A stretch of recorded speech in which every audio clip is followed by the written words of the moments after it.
Oi pessoal, sejam muito bem-vindos a mais um vídeo do canal e hoje eu vou trazer mais um caso criminal.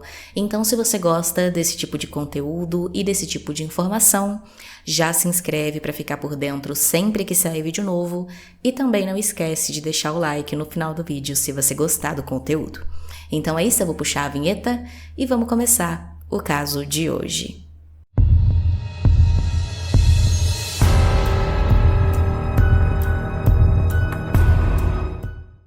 Débora Evangelista Brandão, uma brasileira de 34 anos, natural de Balsas, no Maranhão, vivia em Phoenixville, no estado da Pensilvânia, nos Estados Unidos, desde meados de 2016 e tinha planos de juntar dinheiro para eventualmente retornar ao Brasil com uma boa condição financeira.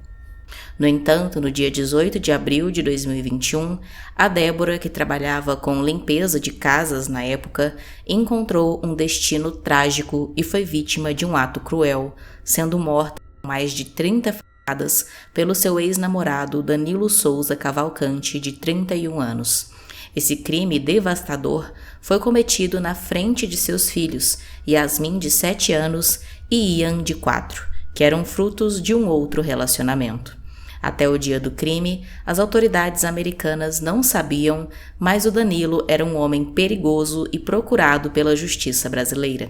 O Danilo nasceu na cidade de Estreito, no Maranhão, em 1989, mas se mudou com alguns familiares para o Tocantins, onde trabalhou como lavrador. Em 2016, ele se mudou para a cidade de Figueirópolis e no ano seguinte, em 5 de novembro de 2017, assassinou a tiros um estudante chamado Walter Júnior. De acordo com as investigações da polícia local, o Walter teria uma dívida do Danilo após ter saído ali para dar uma volta no carro do Danilo, ter batido o veículo e ter prometido que ia pagar o conserto, mas o tempo foi se passando e ele não fez esse pagamento. Então o Danilo, muito irritado, teria cometido esse crime. Uma semana depois, a Justiça de Tocantins acatou um pedido de prisão feito pelo Ministério Público e Danilo se tornou foragido. Em janeiro de 2018, ele, mesmo foragido da Justiça, conseguiu viajar para os Estados Unidos. Ele conseguiu sair do país porque, quando embarcou no aeroporto de Brasília, a Justiça do Tocantins ainda não havia registrado a ordem de prisão contra ele no Banco Nacional de Mandados de Prisão, de modo que a informação continuava restrita no âmbito estadual. O registro nacional só foi feito em junho de 2018, 7 meses após o crime. Devido à demora da justiça brasileira, Danilo conseguiu entrar nos Estados Unidos e recomeçar sua vida, conseguindo um trabalho e um local para morar. Em 2019, a Débora, que morava na Pensilvânia, acabou então conhecendo o Danilo. Sem saber do seu passado e imaginando que ele fosse apenas mais um dentre os brasileiros que, assim como ela, viajou para a América do Norte em busca de uma vida digna e melhores condições, ela começou um relacionamento com o Danilo. Porém, aos poucos, a Débora começou a notar que o rapaz tinha alguns traços de uma personalidade que não a agradava. Ela percebeu nele uma natureza possessiva, ciumenta e agressiva. Isso ficou evidente quando, em junho de 2020, durante uma discussão, o Danilo mordeu os lábios da Débora até sangrar. Depois disso, ela terminou o relacionamento com ele, como já tinha feito em outras ocasiões. A verdade é que o relacionamento era cheio de idas e vindas, e o rapaz sempre insistia e prometia melhorar seus comportamentos agressivos quando a Débora terminava com ele, para tentar ali reatar o relacionamento, e ela acabava aceitando e reatando. Mas, como acontecia nas vezes em que a Débora deu uma chance, a violência escalava cada vez mais. Em dezembro do mesmo ano de 2020, durante o Natal, houve uma nova agressão em que o Danilo derrubou a Débora no chão e chutou ela repetidamente. Em seguida, ele pegou uma faca e ameaçou matá-la. Nesse momento, a Débora finalmente percebeu que o Danilo não apenas não iria mudar o seu comportamento, como na verdade tudo isso só piorava. E pensando na sua segurança e na de seus filhos, ela tomou então a decisão de terminar definitivamente o conturbado relacionamento que mantinha com ele. Diante da violência e ameaças sofridas, ela foi à polícia local e conseguiu uma medida protetiva que obrigava o Danilo a manter distância dela. Mas passados 3 meses da medida protetiva, como a Débora não se apresentou a nenhuma delegacia para dar continuidade à queixa, a medida perdeu o seu efeito. Então, 4 meses depois, em 18 de abril de 2021, o Danilo, carregando uma faca usada para cortar carne, foi até a casa da ex-namorada. Nesse momento, a Débora e os filhos estavam chegando em casa depois de irem ao mercado e ela estava tirando as compras do carro. O Danilo chegou de surpresa pelas costas dela e a confrontou, puxando-a pelos cabelos e a jogando no chão.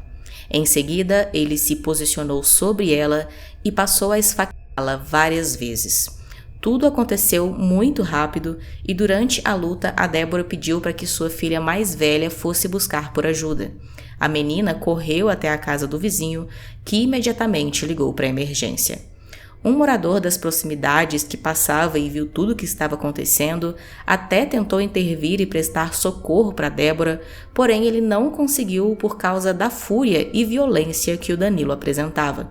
Então ele não conseguiu se aproximar muito, temendo até mesmo também por sua própria vida. Depois de esfaquear a Débora diversas vezes, o Danilo fugiu antes que a polícia chegasse. Ao chegarem no local, os policiais encontraram a vítima bastante machucada, caída no chão e perdendo muito sangue.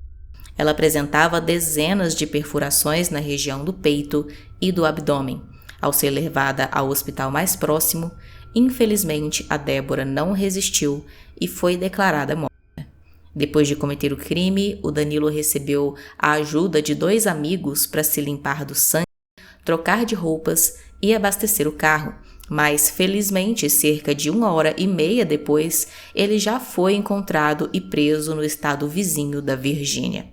Os filhos da Débora, que presenciaram todo o crime contra sua mãe, ficaram sob os cuidados da irmã dela, Sara Evangelista Brandão, que também morava nos Estados Unidos.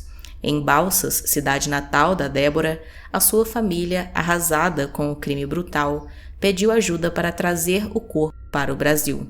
Os familiares, juntamente com amigos dela, criaram uma conta no site de arrecadações online GoFundMe para ajudar tanto no envio do corpo quanto também na criação dos 2 filhos da Débora. Cerca de 2 anos depois, em 23 de agosto de 2023, o Danilo, que estava sob custódia aguardando seu julgamento, foi julgado e sentenciado à prisão perpétua. O julgamento foi breve, durando apenas 15 minutos, e durante o julgamento Danilo afirmou perante o júri que não havia motivação para o crime. Na versão dele, ele e a Débora brigaram e a situação fugiu do controle. Ele afirmou estar arrependido e escreveu uma carta para os filhos dela pedindo desculpas. Mesmo com esse pedido de desculpas, na verdade, o Danilo sempre se mostrou muito frio com toda a situação e não demonstrou ali nenhum sinal ou indício de que ele realmente se arrependesse e que estava realmente sentindo culpa ou alguma coisa do tipo pelo crime que ele tinha cometido. Ele foi então preso, sentenciado à prisão perpétua e parecia que todo o caso estava encerrado ali. Porém, uma semana depois de ser condenado, no dia 31 de agosto, o Danilo realizou uma fuga surpreendente da prisão dos Estados Unidos. Utilizando 2 paredes como apoio, ele conseguiu subir o muro, passar por arames farpados e saltar para o outro lado, desaparecendo às 8h33 da manhã.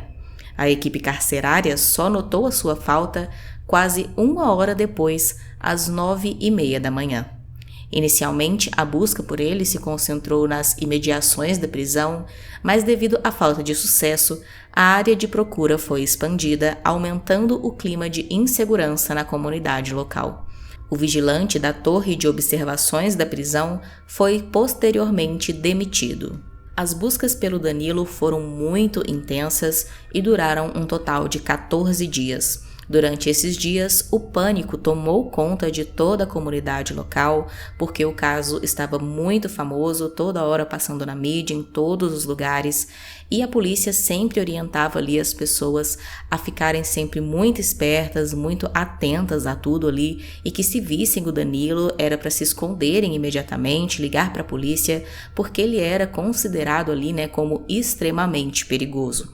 Então logo toda a população já estava sabendo de tudo e já estavam todos ali trancados em suas casas com medo do Danilo. As aulas em escolas também foram suspensas durante esse período e alguns comércios também chegaram a fechar as suas portas. A operação de busca pelo Danilo envolveu um contingente de cerca de 500 agentes, cães treinados em rastreamento e tecnologia de ponta. Durante as buscas, os policiais até mesmo reproduziram ali um áudio gravado pela mãe do Danilo falando em português através de um helicóptero sobrevoando ali toda a área onde ela pedia para que o filho se entregasse à polícia. Porém, mesmo assim, não funcionou e o Danilo não se entregou. Foi oferecida também uma recompensa para qualquer pessoa que desse informações que levassem ao paradeiro dele. Inicialmente, essa recompensa estava em $5.000, mas ela foi subindo cada vez mais ao ponto de chegar a um valor de $25.000. Depois de alguns dias também que o Danilo estava foragido, os policiais acabaram permitindo que a população fizesse o uso de força letal caso vissem o Danilo em algum lugar. Ou seja, as pessoas estavam autorizadas a atirar no Danilo ou fazer alguma coisa ali, contra a vida dele, caso o vissem em algum lugar, de tanto que ele era considerado ali extremamente perigoso. Em 11 de setembro, o nome do Danilo também foi adicionado à lista vermelha da Interpol, que é uma ferramenta internacional para ajudar a localizar e deter ali, criminosos que são considerados muito perigosos. Na manhã de 13 de setembro, após 2 semanas de fuga, o Danilo foi finalmente detido pelas forças de segurança da Pensilvânia. De acordo com as autoridades, ele tinha sido avistado na noite de 11 de setembro após invadir e roubar comida ali de uma residência, o que mobilizou as equipes de busca que delimitaram uma área de 16 km² em torno daquela área.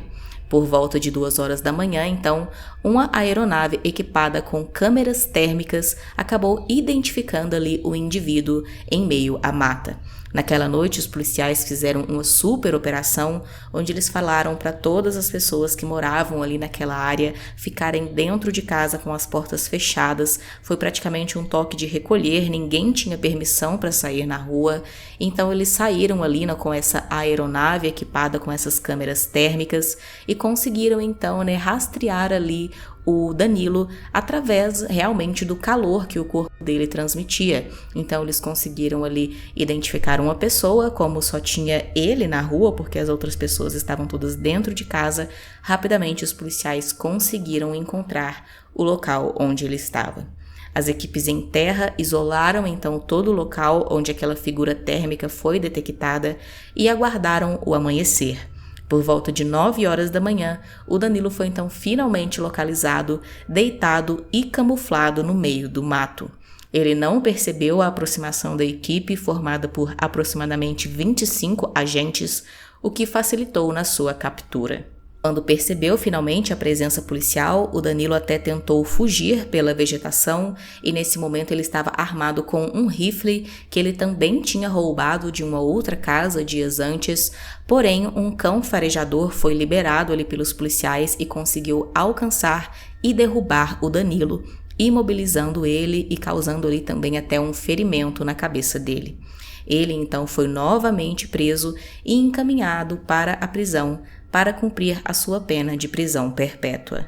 Para a Sara, irmã da Débora, foi um alívio receber a notícia de que o Danilo tinha sido recapturado, porque, segundo ela e toda a família viviam ali com medo constante desde que ele tinha fugido da prisão. A partir de agora, ela poderá então viver em paz à medida do possível, reconstruindo principalmente as vidas dos sobrinhos que perderam a mãe de forma tão violenta e cruel para um assassino frio e egoísta. Felizmente, então, depois de ter passado por todo esse susto e esse tormento, a população local e os familiares da Débora podem ter mais tranquilidade. O Danilo realmente trouxe muito medo enquanto ele esteve foragido. Ele invadiu várias casas para roubar frutas e comidas. Em outra, ele roubou, aquela arma, aquele rifle.